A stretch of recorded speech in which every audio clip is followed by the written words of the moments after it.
አሁን ኢልምን እናብራራው።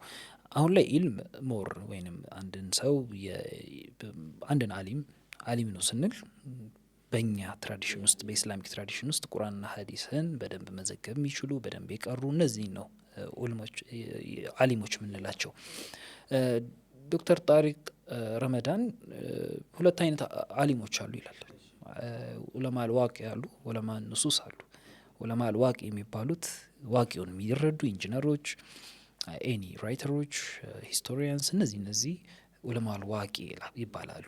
ዑለማ ንሱስ ደግሞ ቁርአንን ነሶችን በቃ ኪታቦችን ከነዚህ ጋር የተገናኙ ደግሞ የእውቀት ክፍልን ደግሞ የሚያብራሩልን ደግሞ ዑለማ አል ንሱስ ይላቸዋል።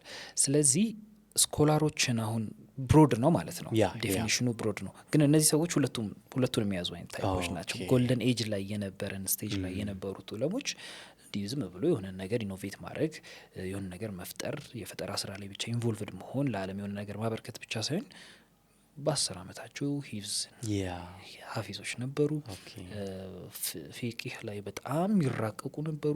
የግሪክን ሊትሬቸር በደንብ አንደርስታንድ የሚያደርጉ የግሪክን ፊሎሶፊ የነ ሶክራተስ የነ አሪስቶትልን ፊሎሶፊም ደግሞ በደንብ ያጠኑ ያንን የነሱን ሎጂክ በኢስላም ዲፌንድ የማድረግ አቅም ያላቸው ነበሩ።